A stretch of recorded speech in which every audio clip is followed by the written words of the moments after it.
আমি সাৰ্চ বক্সত ফটোশ্বপ লিখি এড'ব ফটোশ্বপত লেফ্ট ক্লিক কৰিম ফাইল ওপেনত ক্লিক কৰিম আৰু এটা পিকচাৰ সিলেক্ট কৰি ওপেনত ক্লিক কৰিম ব্লু লাইনত ৰাইট ক্লিক কৰি ডুপ্লিকেট লেয়াৰত ক্লিক কৰিম ফাইলত ক্লিক কৰি ওপেনত ক্লিক কৰিম আৰু ব্যাকগ্ৰাউণ্ড পিকচাৰ সিলেক্ট কৰিম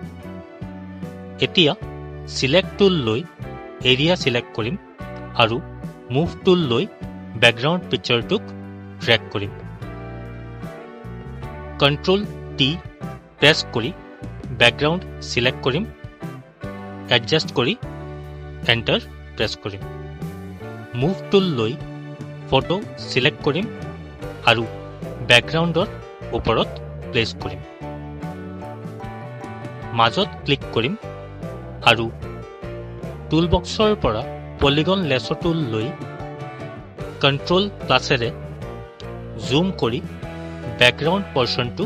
সিলেক্ট কৰিম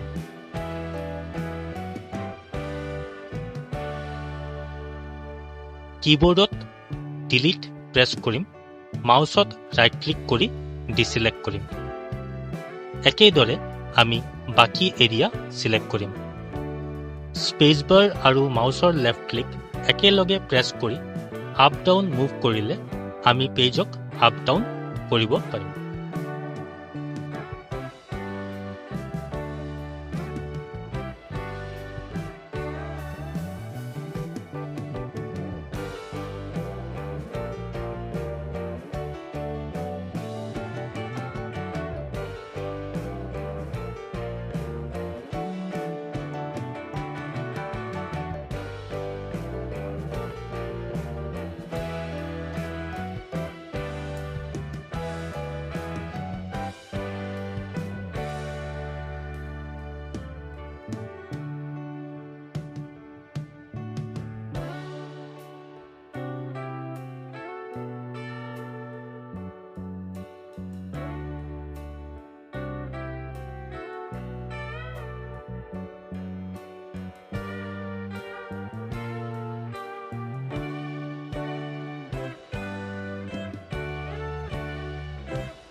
এতিয়া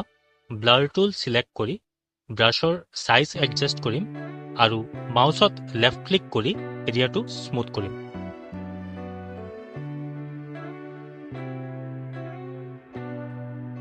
স্পট ৰিমুভ কৰাৰ বাবে আমি ক্লোন ষ্টেম টুলত ক্লিক কৰি ব্ৰাছ সাইজ এডজাস্ট কৰিম অল্ট আৰু মাউসৰ লেফ্ট ক্লিক একেলগে প্ৰেছ কৰিম আৰু স্পট থকা এৰিয়াটোত ক্লিক কৰিম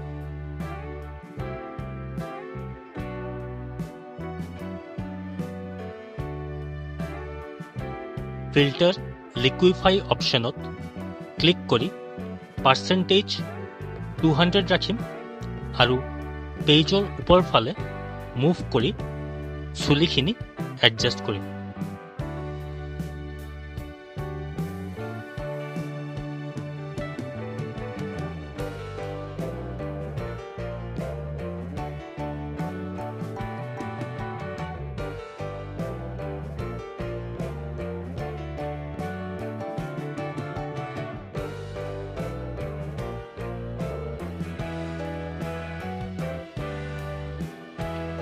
এতিয়া সিলেক্ট টুল লৈ সিলেক্ট কৰিম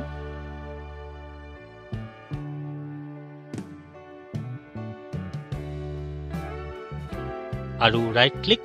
সিলেক্ট ইনভাৰ্সত ক্লিক কৰিম গ্ৰেডিয়েন্ট টুলত ক্লিক কৰি কালাৰ এডজাস্ট কৰিম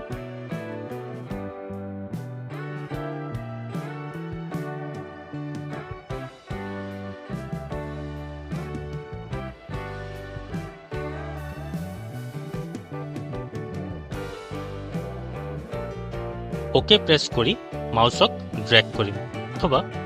ওপৰৰ কালাৰত ব্ল্যাক কালাৰ সিলেক্ট কৰি অল্ট ব্যাকস্পেস একেলগে প্ৰেছ কৰিলেও আমি বৰ্ডাৰৰ কালাৰ চেঞ্জ কৰিব পাৰিম